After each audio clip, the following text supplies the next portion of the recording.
कई हजार साल पहले की बात है। एक महिषासुर नाम का राक्षस था। उसका आधा शरीर राक्षस का और आधा शरीर भैंसे का था। उसने कई सालों तक ब्रह्मा जी की कठिन तपस्या की। एक दिन ब्रह्मा जी प्रसन्न हुए और उन्होंने उसे कहा, हे महिषासुर, मैं तुम्हारी तपस्या से अति प्रसन्न हूँ। मांगो जो वरदान मांगना है।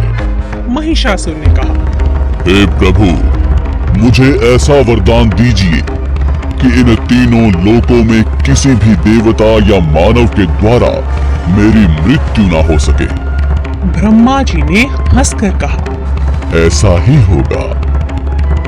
महिषासुर बहुत घमंडी और अत्याचारी था। उसने देवताओं पर आक्रमण किया। उन्हें युद्ध में हराकर उसने उनके क्षेत्र पर कब्जा कर लिया। सभी देवता महिषासुर के उत्पात से बहुत परेशान हो गए। वे सभी मिलकर ब्रह्मा जी, शंकर जी और विष्णु जी की शरण में गए। सभी देवताओं ने मिलकर एक सभा में इसका उपाय ढूंढने का प्रयास किया।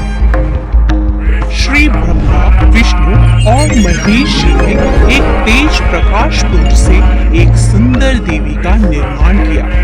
इसी देवी को सारी दुनिया आदि शक्ति माँ दुर्गा के नाम से जानती है।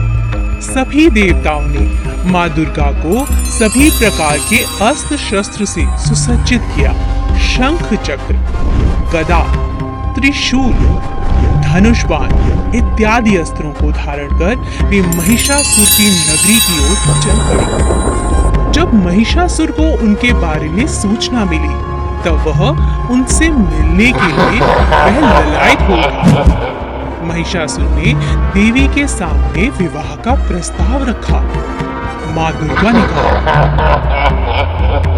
हे असुरराज, मुझसे युद्ध करो।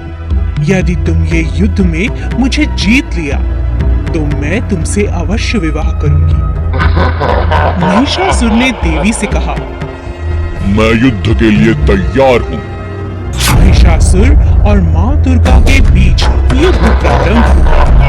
महिषासुर काम, क्रोध, मद, लोभ और मोह के अधीन हो चुका था। उसका विवेक नष्ट हो चुका था। दुर्गा माँ और महिषासुर के बीच 10 दिनों तक घमासान युद्ध हुआ। दोनों तरफ से शस्त्रों का प्रहार जारी था। माँ दुर्गा स्वयं आदि शक्ति का अवतार थी। उन्होंने महिषासुर के हर शस्त्र प्रहार को नाकाम कर दिया। 10वें दिन देवी माँ ने महिषासुर का वध कर दिया और देवताओं की रक्षा कर दी। सभी देवता अति प्रसन्न हुए और माँ दुर्गा पर पुष्प बरसाने लगे। उनकी जय जयकार करने लगे। तब से हिंदुओं ने नवरात्रि का त्योहार मनाना शुरू किया। हम नवरात्रि में जगत जननी माँ दुर्गा की पूजा करते हैं, उनकी आरती गाते हैं और उनकी जय जयकार